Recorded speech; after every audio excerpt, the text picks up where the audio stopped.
السلام علیکم۔ پہلے تو میں آپ لوگوں سے ریکویسٹ کروں گا کہ کمزور دل افراد اور ڈپریشن کے مریضوں کو یہ ویڈیو نہیں دیکھنا چاہیے، کیونکہ آج کی ویڈیو میں آپ کو ہوش ربا معلومات فراہم کروں گا جس سے یہ ثابت ہوتا ہے کیسے پاکستان کے فیصلہ ساز پاکستان کے ڈیتھ وارنٹس پہ دستخط کر چکے ہیں اپیرنٹلی، اور پاکستان ایک ایسی مصیبت میں پھنس چکا ہے جس سے نکلنا موجودہ دور تو دور کی بات ہے، اگلے کئی اشروں میں بھی پتہ نہیں کیسے ہم نکل پائیں گے۔ اور مجھے تفصیل بتاتے ہوئے جنرل مشرف کی وہ بات یاد آ گئی تھی جس میں انہوں نے کہا تھا کہ پاکستان کا اللہ ہی حافظ۔ پتہ نہیں ان کو پتا تھا کہ اگلے 10 سالوں میں پاکستان کے ساتھ کیا گھنونا کھیل کھیلا جائے گا، اور اس وقت پاکستان کی سالمیت ایک انتہائی خطرے میں پڑ چکی ہے۔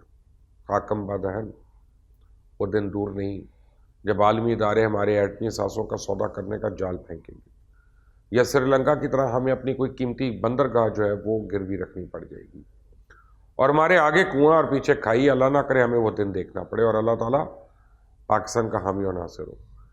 لیکن آپ نے اگر ابھی تک اس چینل کو سبسکرائب نہیں کیا تو پلیز کر لیں، یہ گھنٹی کے نشان پہ بیل آئیکن کو پریس کر لیں۔ پتہ نہیں یہ پاکستانی قوم کی بدقسمتی ہے کہ پاکستان قرضوں، کمائی اور اخراجات کے ایسے گھن چکر میں پھنس چکا ہے کہ اسے باہر نکلنے کا راستہ نہیں مل رہا۔ اور اگر ہم یہ کہیں کہ پاکستان میں تمام برائیوں کی ماں نہ کرپشن ہے، نہ کرپٹ سیاستدان، نہ 2 نمبر بزنس مین، نہ ہی کرپٹ معاشرہ جس میں عوام سے لے کے سرکاری افسران سب شامل ہیں، تو غلط نہیں ہوگا۔ پاکستان کی تمام بیماری کی دوائی صرف ایک ہے، اور وہ ہے پھلتی پھولتی معیشت۔ معیشت ٹھیک ہے تو سب ٹھیک ہے، اور معیشت خراب ہے تو سب خراب ہے۔ نہ علاج کے لیے پیسہ، نہ تعلیم کے لیے، نہ ہیومن ڈیولپمنٹ کے لیے، نہ عوامی فلاح کے لیے منصوبوں کے لیے، یہاں تک کہ حکومت چلانے کے لیے بھی یہ پیسہ عوام کا خون چوس کر ٹیکسوں کی صورت میں پورا کرنا پڑتا ہے۔ اسے مہنگائی میں مزید اضافہ، اور لوگوں کے بجٹس آؤٹ ہو رہے ہیں۔ جب لوگوں کے اخراجات پورے نہیں ہوتے تو پھر قرض لیا جاتا ہے اور غربت میں اضافہ شروع ہوتا ہے۔ غربت کسی بھی قوم یا کسی بھی ملک کے عوام پہ بدترین ظلم ہوتا ہے۔ مہنگائی بدترین ناانصافی ہے جو بغیر کسی ٹیکس اور غیر قانونی طریقے سے عوام کی جیبوں سے پیسہ نکال دیتی ہے۔ معاشی آزادی ہے تو خارجہ پالیسی بھی آزاد ہے۔ ہمیں سعودی عربیہ سمیت کسی بھی ملک سے چندہ لینے کے لیے ان کی مرضی کے مطابق پالیسیز نہیں بنانی پڑیں گی۔ IMF کے کسی ایجنڈے پہ عمل نہیں کرنا پڑے گا۔ معاشی آزادی ہے تو جتنا مرضی سڑکیں بنائیں، عوام کو سبسڈیز دیں، بجلی، گیس سمیت ہر طرح کی غذائی اجناس سمیت کسانوں کو بھی سبسڈی دی جا سکتی ہے۔ پیسہ ہے تو نوکریوں کے زیادہ سے زیادہ ذرائع اور بے روزگاری ختم ہو سکتی ہے۔ پیسہ ہے تو غریبوں کو ہر طرح کی سہولت دی جا سکتی ہے، انہیں کاروبار کے لیے قرضے دیے جا سکتے ہیں، ان کی فلاح کے لیے منصوبے بنائے جا سکتے ہیں۔ معیشت ٹھیک ہے تو آپ فوج کو بھی بہتر بنا سکتے ہیں، بڑا بنا سکتے ہیں، اور اسلحہ بھی آپ جدید ترین خرید سکتے ہیں۔ اور اگر پیسہ نہیں ہے، معیشت خراب ہے، تو ملک چل نہیں سکتا، کوئی فلاح کا منصوبہ شروع نہیں ہو سکتا۔ صرف اور صرف عوام کا خون چوس کر حکومت کے خرچے پورے کیے جاتے ہیں، نہ تعلیم ہوتی ہے، نہ صحت کی سہولیات، نہ طاقتور ڈیفنس، نہ ہی کاروبار طبقہ، ہر طرف مایوسی اور بد نظمی کا راج ہوتا ہے۔ عوام کا خون چوسنے کے بعد بھی گزارا نہ ہو تو قرضے لیے جاتے ہیں، پھر قرضے دینے والے ایک مقام پہ آ کے منع کر دیں تو آگے تباہی تباہی ہے۔ کیا پاکستان اب اس مقام تک پہنچ چکا ہے؟ اس بات کو مد نظر رکھتے ہوئے جب اس پہ روشنی ڈالنے کی کوشش کریں کہ پاکستان کیوں ڈوب رہا ہے، تو جیسے کہ میں نے آپ کو بتایا کہ کسی بھی ملک کی سالمیت کی بنیاد اس بات پر ہوتی ہے کہ اس ملک کے پاس پیسہ کتنا ہے، اس کے ریزروز کیا ہے، اس ملک کی GDP کس شرح سے ترقی کر رہی ہے۔ رشیا کے پاس امریکہ سے کئی گنا زیادہ اسلحہ تھا، سوویت یونین، لیکن وہ ٹوٹ گیا۔ کیوں؟ کیونکہ اس کی اکانومی ڈوب رہی تھی، اور اس پاس اتنی بڑی فوج کو ہی چلانے کے لیے اخراجات نہیں تھے۔ امریکہ نے اسے برباد کرنے کے لیے اربوں ڈالر والے افغان جہاد پہ لگا دیا۔ پھر امریکہ نے پوری دنیا پر اپنی ٹیکنالوجی اور دولت کی بنیاد پہ حکومت کی۔ دراصل موجودہ دور میں ٹیکنالوجی ہی اصل دولت ہے جسے آپ دنیا بھر کو دے کر اربوں ڈالر کما سکتے ہیں۔ زراعت سے لے کے دفاع تک ہر چیز آج ٹیکنالوجی کی مرہون منت ہے، اور یہ بات چائنا کو بہت سال پہلے سمجھ آ گئی تھی۔ اس نے سب کو چھوڑ کر اپنی معیشت پہ توجہ دی، اور اپنی دولت کی بنیاد آج وہ دنیا کی سپر پاور کو ریپلیس کرنے کے قابل ہے۔ اکنامک ہٹ مین پہ تو پہلے تفصیل سے میں بہت پروگرامز کر چکا ہوں۔ اسے بتایا کہ عالمی طاقتیں کیسے ملکوں کو کھوکھلا کرتی ہیں، اس کی لیڈرشپ کو کرپٹ کرتی ہیں، جو کرپٹ نہیں ہوتا اسے مار دیا جاتا ہے۔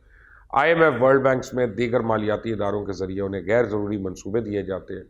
سڑکیں، پل، بلڈنگز، اس طرح کے منصوبے بنائے جاتے ہیں جن کا ڈائریکٹ عوامی فلاح سے کوئی تعلق نہیں ہوتا، اور اس منصوبے یا ان منصوبوں کے قرض ممالک کو اس حد تک جکڑ لیتے ہیں کہ اصل رقم تو دور کی بات ہے، صرف سود واپس کرنے کے چکر میں ان ممالک کے پاس عوام پر خرچ کرنے کے لیے کچھ نہیں رہتا۔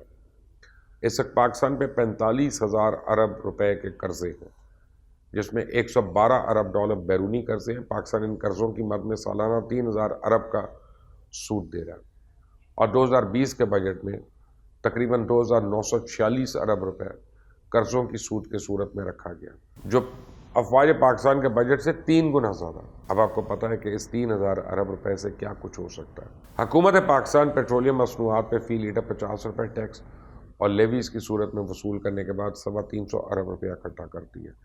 اتنے پیسوں سے پاکستانی عوام پہ لگائے گئے 60% ٹیکس معاف ہو سکتے ہیں۔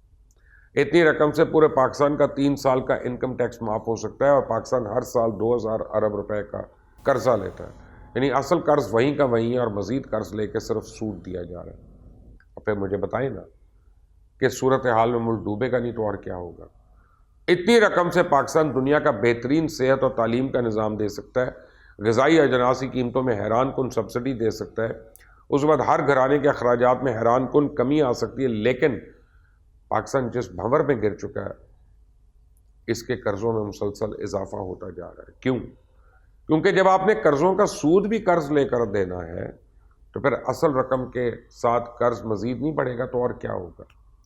اب پاکستان کی بدقسمتی ہے کہ پاکستان نے اربوں ڈالر قرض لیا، اس قرض کو کیسے ملک کی ترقی کے لیے استعمال کرنا ہے اس پر فوکس نہیں کیا۔ وقتی فائدے، مفادات، الیکشن، ایسے پروجیکٹس بنائے جس سے نہ تو عوام کو فائدہ ہوا اور نہ ہی ملکی معیشت کو۔ الٹا پاکستان ایک ایسے گھن چکر میں پھنس چکا ہے جس سے نکلنا مشکل نظر آ رہا ہے۔ عمران خان کی حکومت کی طرف سے اسلام آباد کا F9 پارک گروی رکھنے پہ عوام میں بڑا غصہ دیکھا گیا، لیکن پھر عمران خان نے اس کو ریجیکٹ کر دیا اور اس بات سوچا کہ اسلام آباد کلب کو ہم گروی رکھتے ہیں۔ لیکن یہ سلسلہ 2006 سے شروع ہو چکا تھا۔ اس وقت پاکستان کے کئی highways, motorways, airports, PTV، radio station building, کئی چیزیں گروی ہیں۔ 2006 میں شوکت عزیز کی حکومت نے M1 M4 IMDC اور اوکھرا بائی پاس کو گروی رکھا۔ اس کے بعد اسحاق ڈار نے 2014 میں $1 بلین کے عوض Hafizabad Lahore section of the motorway, جبکہ 49 ارب کے بدلے Faisalabad Pindi Bhattian section of the motorway. 2013 سے 2016 کے درمیان کراچی جناح انٹرنیشنل ایئرپورٹ 492 ارب کے عوض گروی رکھا گیا۔ پھر PTV کی ریڈیو پاکستان کے اثاثے بھی اسی دوران گروی رکھے گئے اور 1,000 ارب روپے اپنے دور حکومت کے آخری سال میں الیکشن کے پیش نظر ڈیولپمنٹ پہ خرچ کیے گئے۔ اب 1947 سے لے کے 2014 تک پاکستان کا قرضہ 7,000 ارب روپے تھا۔ 30,000 ارب روپیہ پیپلز پارٹی اور نون لیگ نے اپنے 10 سال میں قرض لیا، اور تحریک انصاف کی حکومت 15,000 ارب ابھی تک قرضہ لے چکی ہے۔ اور اس پیسے کو خرچ کہاں کیا گیا؟ کیا ہے کسی کے پاس کوئی جواب؟ عمران خان نے تو اقتدار میں آنے کے بعد کمیشن بنانے کا اعلان کیا تھا جو یہ پتہ کرے گا کہ 30,000 ارب روپیہ خرچ کہاں ہوا، لیکن آج کیا کسی کو پتہ ہے کہ یہ پیسہ کہاں خرچ ہوا؟ 15,000 ارب روپیہ پاکستان کے 2 سال کے بجٹ سے زیادہ بنتا ہے جو عمران خان کی حکومت قرض کی صورت میں لے چکی ہے۔ وہ قرض جو پاکستان کی عوام کی فلاح یا معاشی گروتھ کا سبب نہیں بن رہا، اس کو لینے کا کوئی مقصد سمجھ میں آتا ہے؟ کیا یہ عوام کے ساتھ دھوکہ ہے؟ کیونکہ سارا قرض تو عوام کا خون چوس چوس کر نکالا جا رہا ہے، اور ہم سے تو دعوے کیے گئے تھے کہ ہمارے پاس بہترین ٹیمز موجود ہیں جو پاکستان کو اس مصیبت سے نکالیں گی، لیکن ابھی تک اس ٹیم کی کارکردگی تو ایک طرف قوم کو یہ بھی نہیں پتا چلا کہ پاکستان ان قرضوں کی مصیبت سے کیسے جان چھڑائے گا۔ دنیا میں سب سے زیادہ قرضہ امریکہ پر ہے، لیکن وہ قرضہ معاشی ترقی اور عوام کی فلاح کے لیے استعمال ہوتا ہے، جبکہ ہمیں پتہ ہی نہیں کہ ہم نے یہ پیسہ کہاں خرچ کرنا ہے، لیکن قرض پہ قرض چڑھتا جا رہا ہے۔ کیا کوئی ہے اس ملک میں جو ہمیں بتائے کہ پاکستان اس مصیبت سے جان کیسے چھڑوائے گا؟ کیا کوئی ہے جو یہ بتائے کہ پاکستان کی ترقی کا ضامن یہ پالیسی ہے جس پر عمل درآمد کر کے ہم اگلے اتنے سالوں میں اس بھنور سے نکل سکتے ہیں؟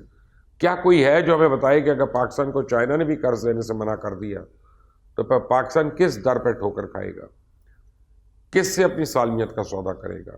کیا کوئی ہے جو بتائے کہ گزشتہ 12 سالوں میں قرض واپس کرنے والے کے لیے لیا جانے والا قرضہ بلٹ ٹرین کی رفتار سے کیوں بھاگ رہا ہے؟ کیا کوئی ہے جس کے پاس پاکستان اس کی قوم کے دکھوں کا مداوا ہو؟ کیا کوئی ہے جو ذاتی اختلافات اور سیاسی نعروں کو چھوڑ کر اس ملک کے لیے سوچ رہے ہیں، اگر کوئی ہے تو مجھے کامنٹس میں ضرور بتائیں، ورنہ ان حالات میں تو مجھے آگے اندھیرا ہی اندھیرا نظر آ رہا ہے. کیونکہ میں یہ بات 10 سال پہلے کہہ چکا ہوں کہ پاکستان کے دشمن پاکستان پر اس حد تک قرضے چڑھا دیں گے کہ پاکستان کے پاس گروی رکھنے کے لیے کچھ نہیں بچے گا، اور پھر پاکستان کی سالمیت اور پاکستان کے ایٹمی اثاثوں کا سودا کرنے پہ بات آئے گی. اب میں آپ کو بتاؤں کہ اب آئی پی پیز کے اوپر بات ہو رہی ہے کہ ان سے ریٹس نیگوشیٹ ہو رہے ہیں، اتنے 100 ارب بچیں گے. جب 12 سال پہلے میں نے پروگرامز کیے تھے آئی پی پیز کے خلاف، اور میں نے متواتر کہا تھا، اور ایک پروگرام نہیں بہت سے پروگرامز کیے، جیسے میں نے کہا کہ پاکستان کو لوٹ رہے ہیں، جھوٹ بول رہے ہیں، ان کو پکڑیں یہاں پہ ابھی، تو کسی نے کان نہیں دھرا. اگر دھرا ہوتا تو نہ جانے ہم کتنے ہزار بلین کے اسے پہاڑ سے بچ چکے ہوتے. کاش یہ باتیں وقت پہ ہمیں سمجھ آ جایا کرے. اللہ تعالیٰ ہمیں حق سننے بات کرنے کی توفیق بھی عطا فرمائے. آمین. پاکستان پائندہ باد.